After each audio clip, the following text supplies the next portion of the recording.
Vicky express में आपका स्वागत है। आज की कहानी है मुंशी प्रेमचंद की कहानी अंधेर। साठे में नागपंचमी के दिन सभी जवान लड़कों ने अलग अलग रंगों की कुश्ती के कपड़े सिलवाए।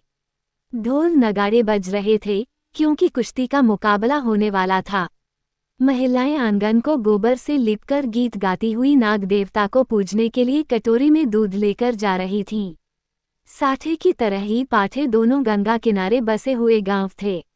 दोनों ही गांवों के बीच हमेशा से ही मुकाबले होते रहते थे। साठे के लोगों को गर्व था कि उन्होंने कभी पाठे वालों को सिर उठाने नहीं दिया। ठीक इसी तरह पाठे वालों को इस बात का घमंड था कि उन्होंने कभी साठे वालों को किसी मुकाबले में जीतने नहीं दिया। पाठे वाले लोग हमेशा ये गाना गाते थे, साठे वाले हैं कायर, पाठे वाले हैं और हमेशा रहेंगे सरदार। वहीं साठे वाले गाते थे, हम हैं 60 हाथ वाले जो रखते 7 तलवार, पाठे वालों को हराने के लिए लिया है हमने अवतार। आपस के इस मुकाबले को साठे और पाठे के बच्चे अपने खून में ही लेकर पैदा होते थे। आपसी मुकाबले को दर्शाने का सबसे अच्छा मौका नागपंचमी का ही होता था। इस दिन के लिए दोनों जगहों में साल भर तैयारियां होती थीं। दोनों गांव के जानबाज कुश्ती के लिए अखाड़े पर उतरते थे। साठे वालों को गोपाल पर खूब गर्व था और पाठे वालों को बलदेव की ताकत पर। आज भी बलदेव और गोपाल मैदान पर उतरे थे। दोनों अपनी अपनी ताकत दिखा रहे थे। उनमें जीतने का जुनून था। लोग भी उनके दांव पेंच देख रहे थे। तभी अचानक वहां खुशी की लहर दौड़ पड़ी।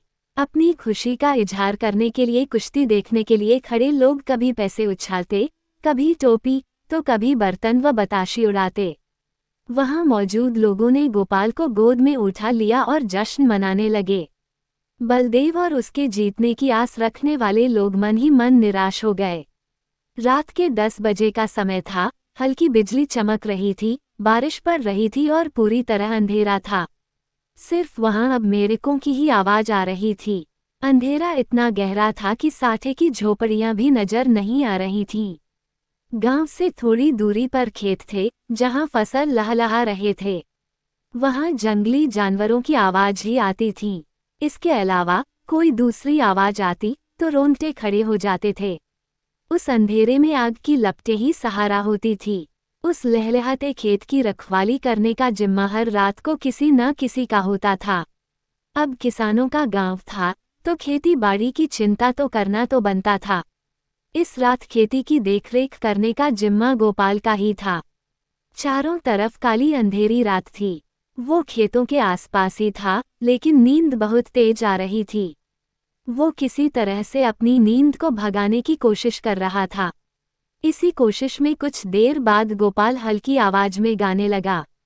तभी गोपाल को पांव की आहटें सुनाई दी। कान लगाकर गोपाल इन आहटों को सुनने लगा और अब उसकी नींद भी गायब हो गई थी। वो डंडा हाथ में लेकर इधर उधर देख रहा था। तभी उसके सिर पर किसी ने जोर से लाठी मार दी। वो नीचे गिरा और रात भर वहीं बेहोश पड़ा रहा।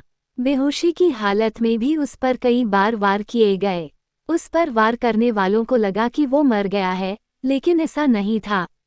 हमला करने वाले पाठे के लोग थे जिन्होंने अंधेरे में अपनी हार का इस तरह से बदला लिया था।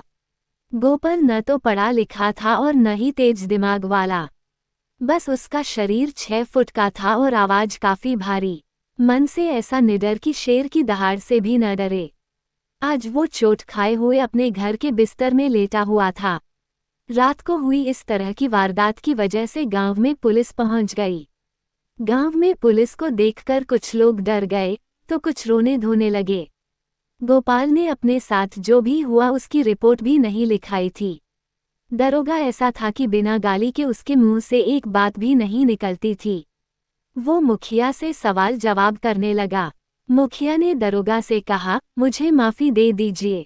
दरोगा ने पूछा कि अगर मुझे इसी तरह से तुम्हें माफ करना होता तो मैं यहाँ क्यों आता। मुखिया चुपचाप गोपाल की पत्नी गौरा के पास पहुंचा। उसने कहा कि यह पुलिस वाला काफी बेकार है। पैसों के बिना बात ही नहीं करता था। उसे 50 रुपये चाहिए। मैंने उसे बहुत मनाने की कोशिश की, लेकिन वो किसी की एक नहीं सुनता। गौरा ने मुखिया से कहा कि पैसे की क्या बात है, बस हमारे पति की जान बच जाए। जान से बढ़कर और कुछ नहीं होता, आज के लिए ही तो कमाया था। गोपाल इन सभी बातों को खाट पर लेटे लेटे सुन रहा था। उसने कहा कि जब किसी ने कोई गलती ही नहीं की तो 50 रुपये क्यों देना, उसे एक पैसा भी नहीं दिया जाना चाहिए। ये बात सुनकर मुखिया का चेहरा पीला पड़ गया। वो बोले, धीरे कहो इन बातों को, अगर दरोगा ने सुन लिया तो परेशानी बढ़ जाएगी। गोपाल ने जवाब दिया, एक कौड़ी उसे नहीं दी जाएगी। देखता हूँ कि मेरी बातें सुनकर कौन मुझे फांसी पर चढ़ाता है। तभी गौरा ने मजाक में कहा कि ठीक है, आपसे मैं पैसे मांगूं तो बिल्कुल भी मत देना। इतना कहने के बाद गौरा अंदर गई और एक पोटली में पैसे लेकर आई। फिर मुखिया को पैसा दे दिया। ये सब देखकर गोपाल को बहुत गुस्सा आया और मुखिया पैसे लेकर तुरंत भाग गया। मुखिया पैसे लेकर बाहर आया। दरोगा भी वहीं मौजूद था। उसने गोपाल की बातें सुन ली थी। उसके मन में हो रहा था कि गोपाल पैसे दे दे। अब 50 रुपये बाहर आते आते 25 हो गए थे। मुखिया ने 25 रुपये दरोगा को दिए और चला गया। मुखिया ने गोपाल को शुक्रिया कहा। पूरे गांव वालों के सामने मुसीबत टालने का सेहरा मुखिया ने अपने सिर पर लिया और उसकी प्रतिष्ठा बढ़ गई। उधर गोपाल ने गौरा पर गुस्सा किया। अब गांव में सत्यनारायण की कथा हुई। देवी देवताओं की पूजा अर्चना होने लगी। आखिर गांव से मुसीबत जो टल गई थी। सभी लोग मिलकर सत्यनारायण की कथा सुनने लगे। गोपाल भी चादर ओढ़कर कथा सुनने लगा। वहां गांव के कई प्रतिष्ठित लोग भी मौजूद थे।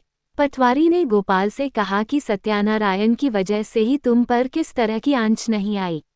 गोपाल ने अंगड़ाई लेते हुए कहा कि सत्यनारायण की महिमा का तो नहीं पता, लेकिन यह अंधेर जरूर है।